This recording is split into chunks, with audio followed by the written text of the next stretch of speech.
Hill hits maiden half-century despite Yorkshire collapse.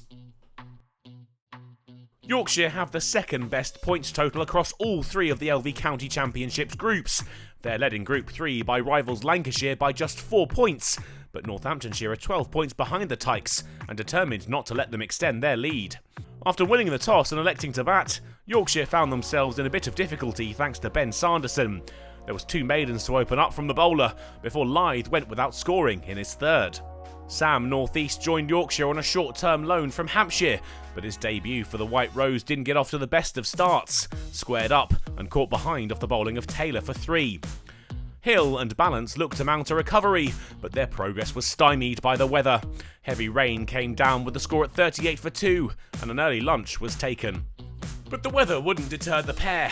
Back in the middle after lunch and back into their work well. The score pushed up to 50 runs when Balance punched Parnell through the covers for 4. They'd get as far as 65 before Northamptonshire's touch returned. Kerrigan with the latest breakthrough. Balance out via a top edge. Hill was playing an impressive hand. While he'd lost partners at regular intervals, he'd found his way into the 40s. And with a shimmy down the track, he'd converted that to 50. Kerrigan plundered for another boundary, and Hill had his maiden half-century. Once again, he'd lose his partner though. Brooke the man to go this time. The number 5 a little too aggressive, and picked out of the air by Sanderson. The hosts would tick over to 3 figures shortly after, Hill carrying them for the time being, now partnered by Bess. But his visit to the middle turned out to be relatively brief. The sometime England spinner caught behind for 10, and Yorkshire in a sticky patch. Hill wasn't going to wait around. He took the attack to Northamptonshire, dancing down the pitch and clearing the ropes. Yorkshire still couldn't find a partner for him though. Duke next to go, out LBW to Taylor for 5. Thompson stuck with Hill through to tea. The score at the break, 132 for 6, and Northamptonshire with their tails up. It wouldn't take them long to pick up another wicket, and it was a big one too. Hill done by the turn, and out LBW to Keogh for a well-made 71 in his debut as an opener. 2 balls later, Yorkshire were 8 down. Patterson the latest to fall, firing the spinner straight to point.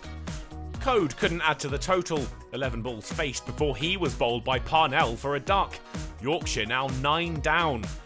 And it wouldn't be long before the visitors were all out.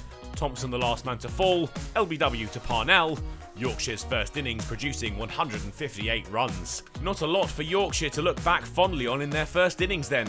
Hill the only man to breach 30 runs, his knock pivotal at the top of the order, and it represented the bulk of what they'd made. Northamptonshire had shared the wickets, Keogh the most economical for his 2, conceding just 8 from 7 overs. Where Yorkshire had got off to a bit of a tricky start, Northamptonshire's opening pair of Vasconcelos and Gay dodged any difficulties, and they played their way to 40 runs off the first 9 overs, more than a quarter of their way to their visitors' first innings total already. The session was disrupted, but the hosts were unmoved, and the partnership up to 50 runs off just 13. But there would be something for Yorkshire to enjoy before the end of the day. First, Emilio Gay trapped in front by Bess for 21, Northamptonshire's fine start brought to an end. And then there was another, this time for Patterson. Kerrigan unable to cope with a real snorter of a delivery. Northamptonshire reached the close of play without more to worry them, the score 61 for 2, but the late wickets, a reminder for the hosts not to get complacent despite the small first innings total. Yorkshire need to build on their late momentum if they're to start the second day in confident mood.